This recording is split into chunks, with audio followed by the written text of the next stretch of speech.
دعا زہرا کو کون سا نشہ دیا جا رہا ہے؟ دعا زہرا کی کس طرح سے برین واشنگ کی جا رہی ہے؟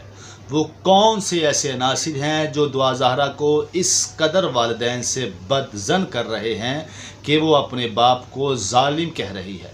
بسم اللہ الرحمن الرحیم۔ السلام علیکم ناظرین، آپ دیکھ رہے ہیں میرا یوٹیوب چینل، میں ہوں بلال انور۔ جیسا کہ آپ سب جانتے ہیں کہ دعا زہرا کیس اب اپنے منطقی انجام تک پہنچنے والا ہے۔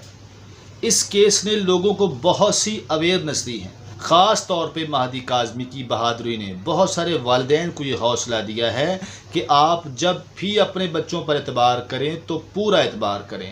کبھی بھی ایسا نہ ہو کہ کوئی آپ کے بچوں کو ورغلا کر لے کر جائے اور آپ اپنی عزت کی خاطر خاموشی اختیار کر لیں۔ کبھی بھی ایسا نہ کریں۔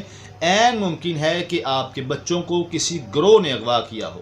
ناظرین، جیسا کہ آپ سب جانتے ہیں کہ اب دعا زہرا کیس میں ایسے انکشافات ہو رہے ہیں، اگر کوئی بندہ ایک ماہ پہلے یہ سب باتیں کہتا تو لوگ اس کا مذاق اڑاتے۔ میرے ساتھ بھی ایسے ہوا ہے۔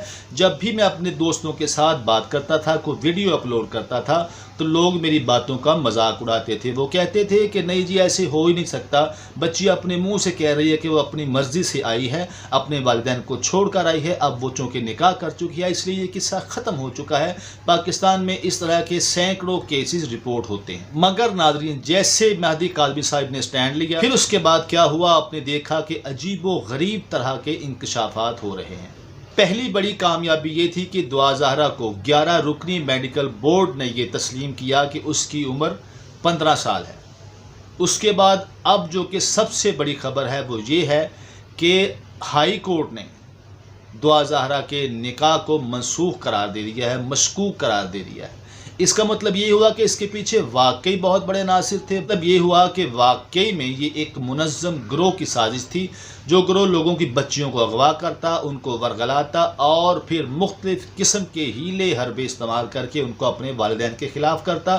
اور جس طرح آپ نے دیکھا کہ اقرار الحسن صاحب نے بتایا کہ ان کا 10 سال کا تجربہ یہ بتاتا ہے کہ اس طرح کے گروہ بچیوں کو جسم فروشی جیسے مکروہ دھندے میں شامل کرتے ہیں۔ اور پھر خدا کی کرنی یہ ہوئی کہ دعا کے والدین نے اس بات پر سٹینڈ لیا۔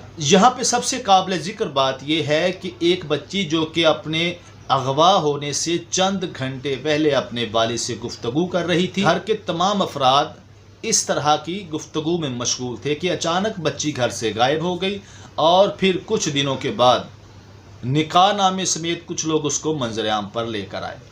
سوال یہ پیدا ہوتا ہے کہ اغوا سے چند گھنٹے پہلے تک اپنے باپ سے اس قدر اچھی گفتگو کرنے والی، پیار محبت کرنے والی بیٹی اچانک اپنے والدین کی دشمن کیسے ہو گئی؟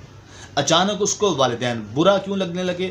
اچانک وہ کیوں کہنے لگی کہ مجھے اپنے ہی والدین سے اپنی جان کا خطرہ ہے؟ ناظرین، سب سے پہلے ہم آپ کو دکھاتے ہیں ایک تصویر جو کہ دعا زہرا کی وہ تصویر ہے جب دعا زہرا اپنے والدین کے پاس ہنسی خوشی زندگی گزار رہی تھی۔ اس تصویر میں آپ دعا زہرا کی آنکھیں دیکھیں، دعا زہرا کا چہرہ دیکھیں، یہ سب کچھ بتا رہا ہے کہ وہ اپنے گھر میں کس قدر خوش تھی۔ اب یہ اگلی تصویر دیکھیں۔ اس تصویر میں دعا زہرا کی آنکھوں کی طرف غور سے دیکھیں کہ اب وہ ایک گروہ کے پاس ہے، اور پچھلی تصویر کی بنسبت یہ تصویر، اس تصویر میں دعا زہرا کی آنکھیں صاف یہ بتا رہی ہیں کہ اس بچی کو کوئی نشہ استعمال کروایا جا رہا ہے، اس کی برین واشنگ کی جا رہی ہے، جس کی وجہ سے بچی اپنے ہوش و حواس میں نہیں رہتی اور اس سے جو کہلوایا جاتا ہے وہ بچی وہی کہتی ہے۔ بہت جلد ان قریب وہ تمام عناصر، وہ تمام لوگ جیل کے پیچھے ہوں گے جن لوگوں نے کسی کی عزت پر ہاتھ ڈالا، اور جب وہ تمام لوگ جیل کی سلاخوں کے پیچھے ہوں گے تو پھر مجھے امید ہے کہ جو بھی لوگ اس طرح کی وارداتوں میں ملوث ہوں گے ان کو بھی جلد از جلد بے نقاب کیا جائے گا۔ تمام یوٹیوبر حضرات اور خاص طور پر دعا زہرا کے والدین اور وہ لوگ جو دعا زہرا کے والدین کے ساتھ کندھے سے کندھا ملا کر کھڑے تھے، میں ان کو مبارکباد پیش کرتا ہوں، ان کے حوصلے کو سلام پیش کرتا ہوں، ان کی جرأت کو سلام پیش کرتا ہوں۔